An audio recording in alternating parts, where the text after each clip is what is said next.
Olá galera, aqui quem fala é o professor Ronan e hoje nós vamos dar sequência na nossa aula de Revolução Francesa e Era Napoleônica. Na aula anterior, na aula número 2, nós falamos da diferença do governo de direita e de esquerda, que era apenas local onde eles sentavam na Assembleia e na Convenção.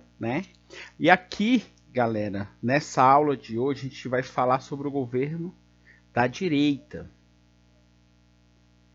que é o governo do diretório. Então, na aula número 2, a gente falou do governo da convenção, que é o governo do jacobino, governo da esquerda. Na aula número 3, o governo do diretório, governo da direita aí.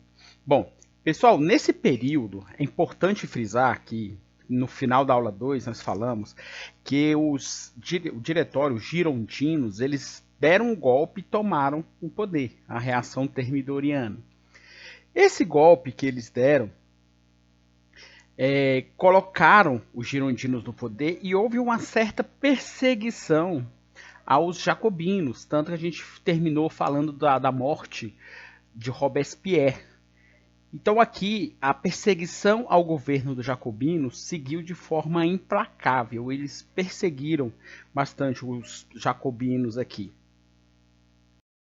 Bom, essa imagem, galera, representa aí a classe do povo mais pobre. A gente pode estar vendo até pela própria meia rasgada ou coisa do tipo, pelas vestimentas, ele carregando nas costas a burguesia, a nobreza, o rei, a espada representa aí o poder, Então a gente vê que o povo passou a sustentar esse pilar no governo aí. Bom, pessoal, o governo diretório era um governo, como a gente falou, da direita, e ele era exercido por uma assembleia. O nome dessa assembleia é que dava o nome de diretório, por isso diretório foi o nome desse período. A gente falou que a gente está dividindo aqui as aulas por fases.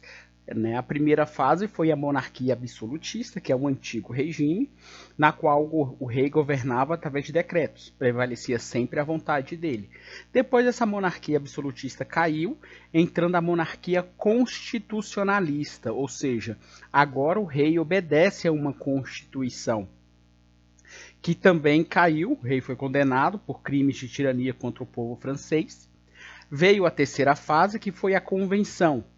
E depois do momento mais de radicalização, com o período do terror, ela caiu e veio agora a quarta fase, que é o diretório, que é o governo girondino, o governo da direita aqui na França.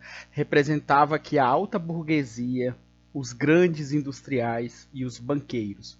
A primeira medida tomada pelo governo do diretório foi criar uma nova constituição para a França. Então ele acabou com aqueles privilégios, aquelas leis criadas pelos jacobinos foram postas de lado nessa nova constituição de 1795. Então aqui, pessoal, nessa nova constituição, ficou estabelecida algumas medidas. Sai o voto universal masculino, aquele que todo homem poderia votar, sendo maior de idade, é claro. E agora vem o voto censitário, que é aquele voto baseado na renda. Quem pagasse impostos, os altos impostos, poderiam votar. Quem recebia tanto poderia votar.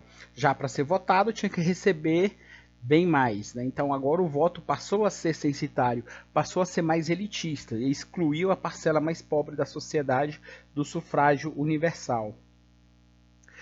O governo parou de dar assistências aos pobres, isso foi criado lá pelo governo dos jacobinos. Inclusive, pessoal, aquela lei do máximo criado pelo jacobino, que proibia o aumento do preço do pão, também foi posta de lado, também acabou aqui. Ele manteve a república, só que agora a república era composta por 5 deputados, representantes lá dos banqueiros, da alta burguesia, e esses 5 deputados que governavam o diretório, que governavam a França, ficaram conhecidos aí como diretório, por isso veio esse termo aí, o diretório. Bom, e os preços, pessoal, nessa época aí subiram muitos, e muitos burgueses começaram a ficar muito ricos nesse período, nesse governo aí. E nessa questão da burguesia estar crescendo, os pobres perdendo poder, perdendo assistência, os jacobinos tentaram tomar o poder aí dos girondinos. Só que fracassaram, tá? Eles tentaram e não conseguiram. Pessoal, por incrível que pareça, os girondinos, o governo do diretório, o governo da direita, tinha dois inimigos, vamos por assim dizer. Um deles era os jacobinos, né, que a gente já falou nas aulas passadas. Sempre que um votava sim, o outro votava não e vice-versa. Então isso é histórico. Direita e esquerda são oposição sempre. Mas um outro grupo que era forte na França e queria derrubar o governo do diretório eram os monarquistas, né? Então o movimento monarquista queria tomar o poder de volta e voltar com o antigo regime. Então, assim, e esse movimento, pessoal, da Revolução Francesa, mesmo saindo os jacobinos, entrando os girondinos, ou seja, mesmo saindo à esquerda e entrando à direita, foi considerado um movimento revolucionário pelos outros países europeus. Então, os outros países europeus, principalmente a Inglaterra, ainda tinham um anseio, ainda tinham um desejo da volta do antigo regime aqui na França. E, com armas e dinheiro da Inglaterra, como eu falei que ela defendia a monarquia, o grupo de monarquistas da França tentaram dar um golpe. Eles queriam levar ao poder o conde de Artois, que era o irmão daquele rei que foi guilhotinado, Luís XVI, no período da Convenção.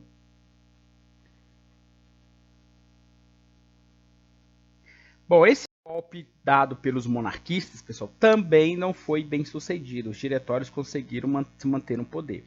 E aí, depois que passou por esse momento, desse golpe dado aí pelos monarquistas, veio outra vez, né, surgiu nesse clima tenso, a famosa conspiração dos iguais. Tá? Isso aqui foi um movimento, pessoal, criado por considerados neo-jacobinos, ou seja, os novos jacobinos. Por que novos? Porque a grande parte dos jacobinos que governaram a França na Convenção já tinham morrido aqui ou estavam presos. Então aquele grupo político jacobino que governou estava fora de cena. Então agora são os novos jacobinos, um outro grupo, né, os mais novos, assumiram a liderança do Partido Jacobino e estavam lutando pela retomada do poder. No caso da conspiração dos iguais, quem liderou, pessoal, foi o Graco Babeuf. Ele liderou esse movimento, que ele queria acabar a propriedade privada, né? Ele queria fazer uma divisão de terras, que a gente chama isso na geografia de reforma agrária, e ele defendia também uma igualdade social, né? Então, sem privilégios para alguns poucos na sociedade.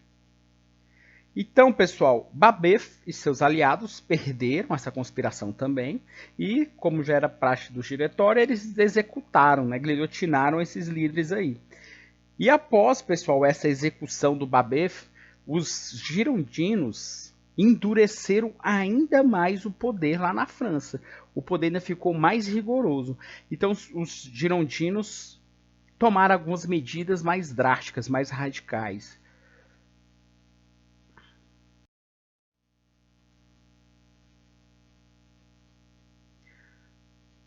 Como, por exemplo, mandar fechar os jornais de oposição a eles, ameaçou expulsar dos países todas as pessoas que fossem opositoras, mais ou menos aquele período do terror criado pelos jacobinos.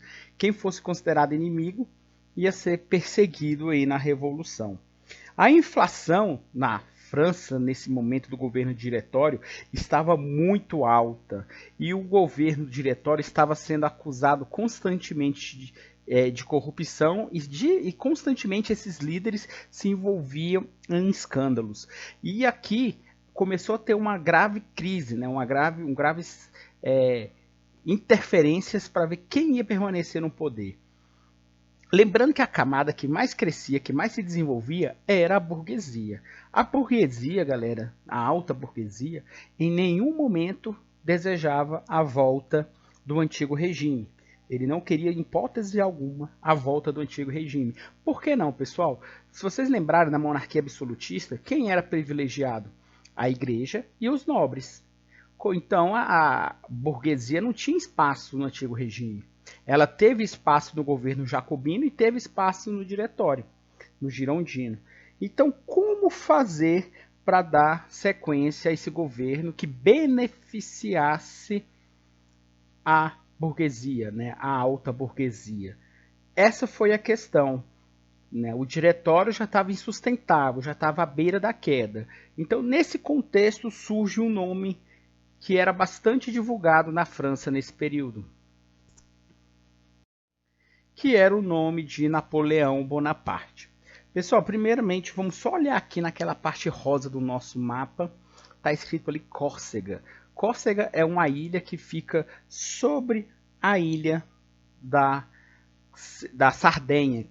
Ambas essas duas ilhas aí pertenciam à Itália, mas aos poucos ela passou a ser a ilha de Córcega ocupada pelos franceses. Então, quando Napoleão nasceu, a ilha de Córcega pertencia à Itália. Então, podemos afirmar que Napoleão, por exemplo, é italiano. Tanto que o nome dele não era Napoleão Bonaparte, era Napoleão Buonaparte. Tinha um U entre esse B e esse O, Buonaparte. Só que depois, quando ele vira imperador, que a gente vai ver o império dele, ele pega a ilha de Córcega e toma a ilha de Córcega para a França. Então a ilha de Córcega passou a ser francesa. E aí ele foi quando ele já assinava sem esse U, para deixar o nome dele mais francês, e ficou Napoleão Bonaparte. Hoje quem nasce na ilha de Córcega é França. A família de Napoleão era composta por nobres, e esses nobres, a nobreza, estava em decadente, então eles estavam ficando mais fragilizados. E nesse momento, Napoleão, buscando uma certa independência, ele torna-se militar, ele entra para o exército, ele se alista lá no exército. E aí ele participou de inúmeras batalhas, inclusive essas batalhas que ele participou, algumas delas aí foram na própria Revolução Francesa. Batalha de Valmy, quando os outros também, os ingleses, apoiaram o ataque à França, Napoleão, já liderando alguns grupos do exército, venceu batalhas importantes para o povo francês. Então ele mostrou um talento militar fora do normal, né? E conseguiu uma ascensão dentro da carreira dos militares.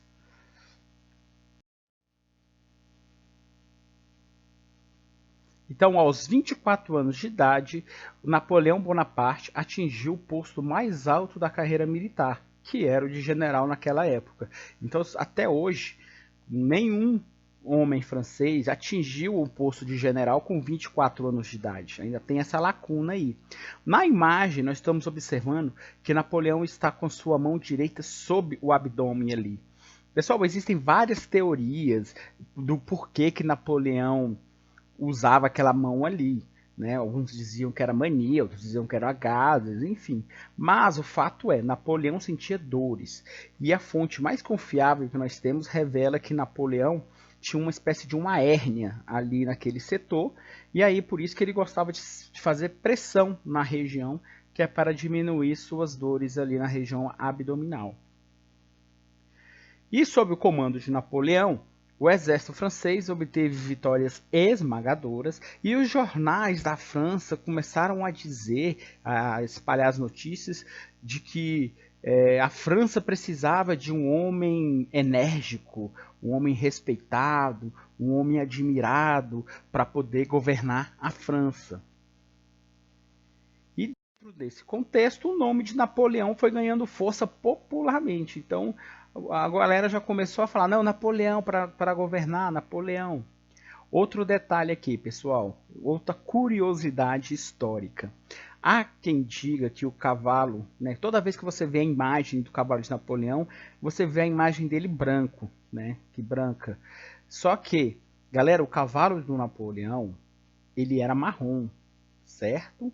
Branco era o nome do cavalo e não a cor do cavalo, que a cor seria branca, tá? Então, o Napoleão, o cavalo dele era marrom, certo? E a população aqui, pessoal, queria que Napoleão assumisse o poder, porque Napoleão tinha todas aquelas características que os jornais defendiam, que os jornais pregavam, ok? Então, pessoal, foi no dia, olha, mais uma vez o cavalo branco aí de Napoleão. Quando foi no dia 10 de novembro de 1799, aconteceu o golpe dos 18 Brumário. Pessoal, o que é Brumário? Lembra que eu expliquei para vocês lá na aula número 2? O calendário francês mudou, já era um calendário gregoriano que a gente falou, e o mês lá, Brumário, representa frio, é quando ele estava aproximando do inverno no hemisfério norte, né? Mês das brumas, que eles chamam. Então seria o mês de novembro, então 10 de novembro aí, Brumário. Tá? No calendário deles era 18 Brumário, é a data, ok? E aí, pessoal, Napoleão dá esse golpe no dia 10 de novembro de 1799, foi uma ação bem direta, bem eficaz e bastante tumultuada ao mesmo tempo. Né? Ele invadiu o diretório e fechou o diretório. Acabou com o diretório e proclamou a ditadura napoleônica.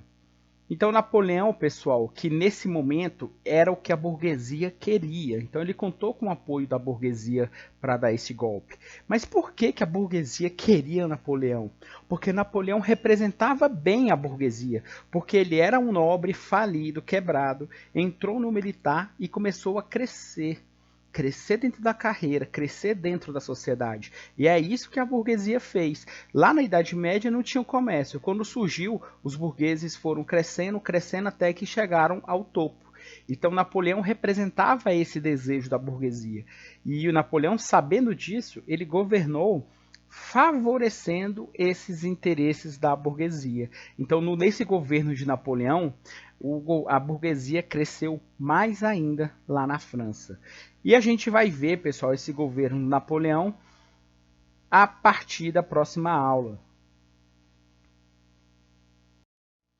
Tá? Então, o governo Napoleão a gente vai ver a partir da próxima aula, onde a gente vai dividir ele em duas partes. A primeira do consulado e a segunda parte, o Império Napoleônico, ok?